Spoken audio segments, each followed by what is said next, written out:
Hello, I am Ryan Corpo, co-coordinator of Pax Christi, New York State. I am here with former National Council Chair and current Ambassador of Peace, Isaac Chandler. We are joined by Pax Christi's 1990 recipient of the Teacher of Peace Award, Sister Joan Chittister of the Benedictine Sisters of Erie, Pennsylvania.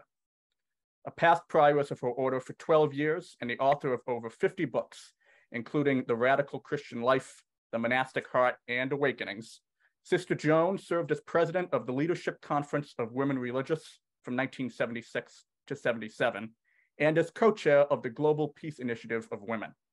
She is a regular columnist for the National Catholic Reporter and the founder of the Erie-based Bennett Vision, described as a, quote, resource and research center for contemporary spirituality.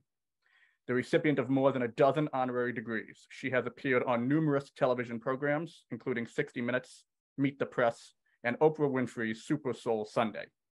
Jesuit Father James Martin has called our guest one of the church's contemporary prophets. Sister Joan, thank you for joining us today. All that proves, Ryan, is we have an awful lot of kind people in this church and in the peace movement. But thank you very much. I'm happy to be here. Isaac, would you like to begin? I certainly will. Again, Sister Joan, it's an honor. Sister Joan, when did you first become involved with Pax Christi USA? Well, actually, Isaac, it happens, I think, around 1972. These aren't necessarily accurate dates, but they're true dates. They're in this period. And that's when we made a donation. We heard that Pax Christi was in financial trouble.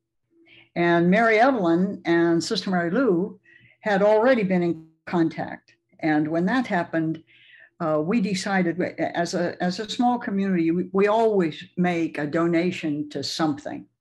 And we never take any kind of donation, even during the Mass in our chapel, except twice a year, an Easter and Christmas. And then we ask people, where do you want this to go? We don't keep the money in the community. So this was one of those moments when we wanted to do something with the money that had been given to us, or the money we had earned, that would move the universe a bit in the direction of the love of God. So in 72, we make that donation. Mary Evelyn, who's in Chicago working with Pax Christi, now comes to talk to the Erie Benedictines to find out if she needed help.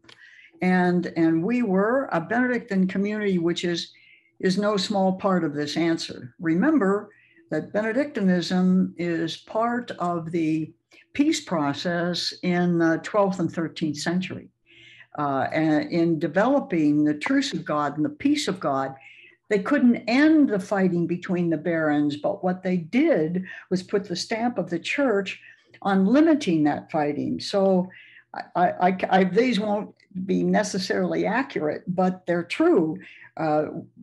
They said you can't fight on Friday because that's in memory of Good Friday. You can't fight on Saturday because that's in memory of the Blessed Virgin Mary. You can't fight on Sundays because that's the Lord's Prayer. You can't fight on Wednesday because that's always a fast day. And you can't fight on Friday because that's a fast day too. Point, you can't fight. There's nothing left. And it worked. It really worked for a while.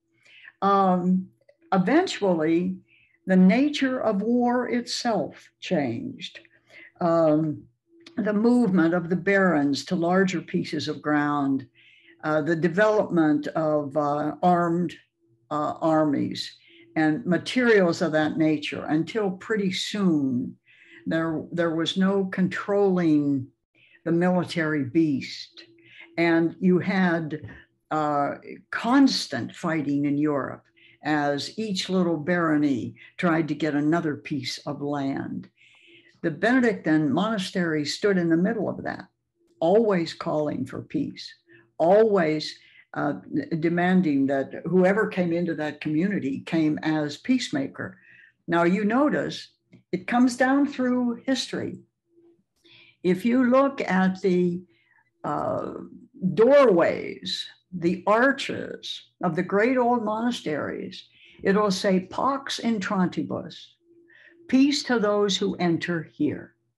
So it was our notion that peacemaking was a model, a witness to be made to the world in a special way if you were a Benedictine, always if you were a Christian. We understood that.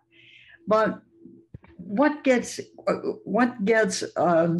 lost in the discussion is that people began to see this as life went by, and you won't be surprised to hear it. The emphasis became interior peace.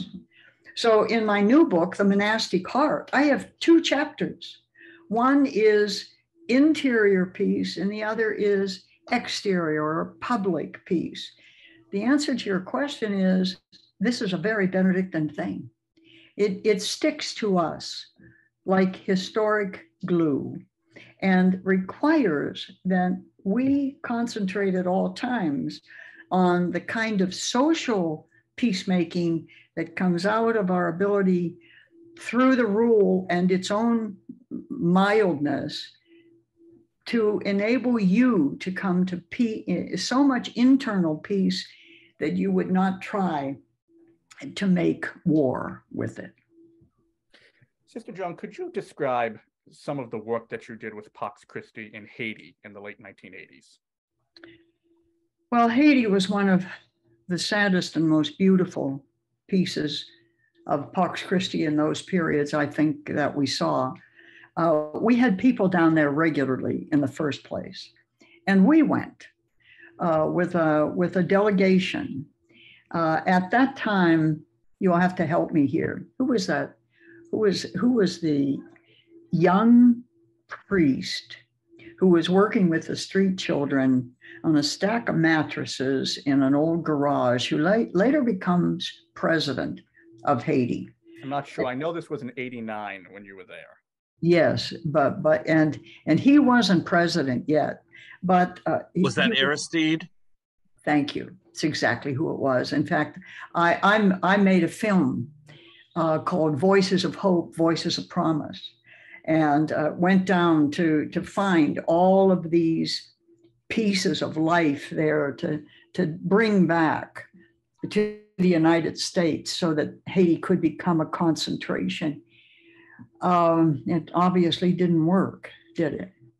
And we're still, you can't look at it and not have a broken heart. I mean, what has been denied these people has denied them for life, for all their lives and their children's lives. But we kept focusing people, aid, special technicalities, and by all means, contact, so that they had a feeling that there was somebody out there that they could touch and that who would come when they did. So that was basically, we didn't have the money as a community to begin to build anything. But what we could do was hear the people, go to the people, try to negotiate with, for instance, the farmers and the demonstrators and the uprisings. We put a lot of effort into that. Wow. So, Sister Joan, can you tell us what are some of the specific joys and challenges of working for peace? Well, the challenges are multiple because we do not come from societies with any kind of general manifestation of respect for nonviolence, peace as a process.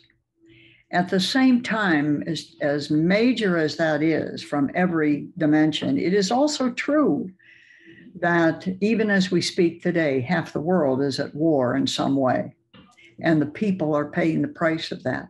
And they know that it doesn't need to be, it doesn't have to be, and it should not be. So it seems to me, if you go back, for instance, to the 60s, that period of phenomenal tumult, when civil rights are just emerging out loud and in the streets. The Vietnam War pretends to be about anti-communism, and anti-war emerges as a result of that. We're in a period of political assassination, and most of all, pay attention, a generation gap. The young people would not tolerate being used as the killers of another people while their own lives were being destroyed. So it wasn't, I'd love to tell you that it was good politics that got us out of that period. It wasn't. It was good kids. It was a good generation that said this is wrong, who were willing to go over the line to Canada before they would put their bodies down to kill people they had never met in their lives. I have a notion, Isaac, that we're back in that kind of a moment right now, at this time, when what is emerging is a collapse of our institutions. We are no longer a society of institutions. We are becoming a society of movements, of ideas washing over the landscape of the world, of the globe. People are tired of it and confused by it. You look at the situation in the Ukraine.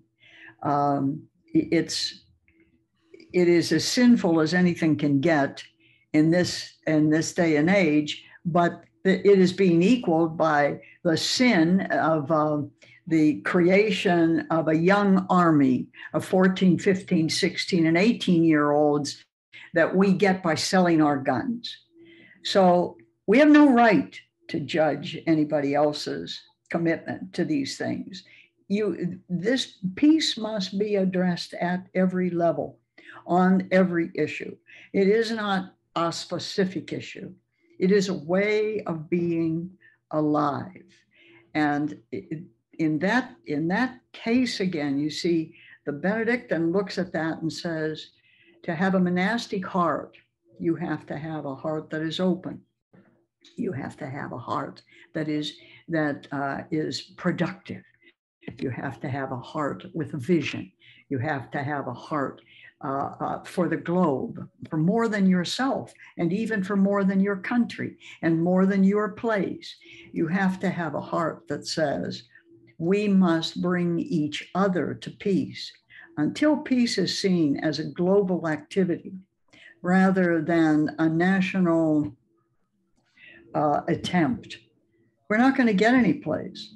But maybe one of our best signs right now, and I'm sure you're far more aware of it than I am, that is the movement toward the very first university dedicated entirely and exclusively to peace, with that Lebanese woman, Olgarat Yunan, who is bringing it to the fore again.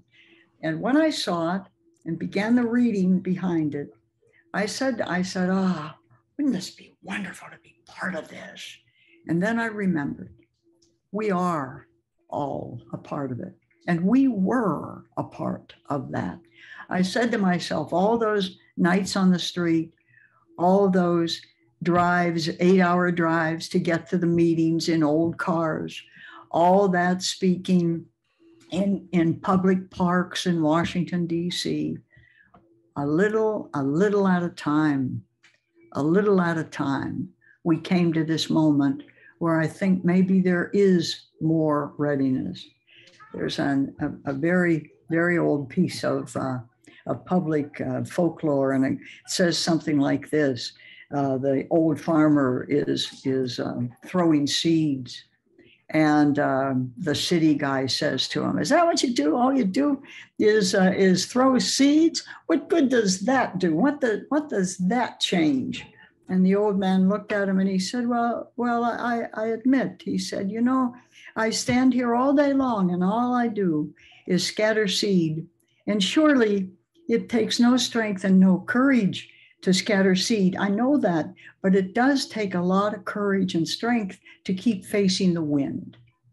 Pax Christi has taught us to face the wind. No, we're Americans. We win or we lose. Pax Christi says we move, we go toward it. We take everybody we can with us until eventually the seeds spring and we become a new people. You're doing that. I can't thank you enough. Sister Joan, I want to be sensitive of time here, so I'll just skip ahead and say that Pax Christi has really tried within the past several years to increase its young adult membership. And I'm wondering, do you have any message for the upcoming generation of Catholic peacemakers?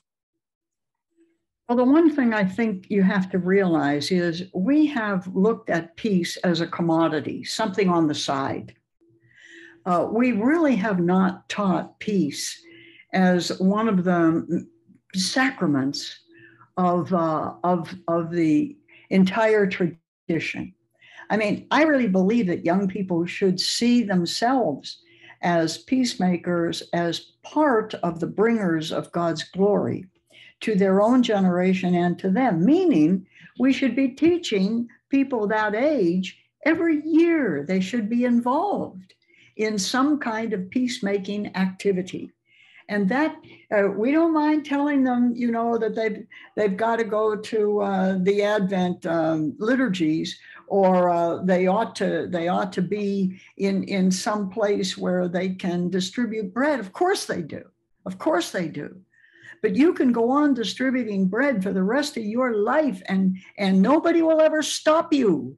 And you will have done nothing to stop that dying need for people. The only way you're going to do that is by commitment to a peace movement that moves you all the way up the ladder to your own politicians. We are not putting these things together. How is it that we are facing an election that is half cult,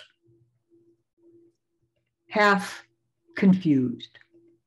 How is it that this is not driving us? We're on the verge of war in our own generation if we do not take seriously the race question, the immigration question, the militaristic question, and the question about my presence in the human family. I think every young Catholic Christian should be invited into remaking the human family by remaking themselves in it. Sister Joan, thank you for joining us today. God bless you and all you're doing. And thank you, Isaac. Thank you. I mean it. You're so important. Just keep going. And I hope you can get some sleep now. I'm sorry it looks that bad. Honest to God. No. I know. I can often look as if I have blood in my face, but I really don't right now. Trust me, I feel you this afternoon. Trust me. First day back to school, I feel you. Oh, yes. Thank you. You're wonderful. God bless you all. Thank you. Thank you. Bye now.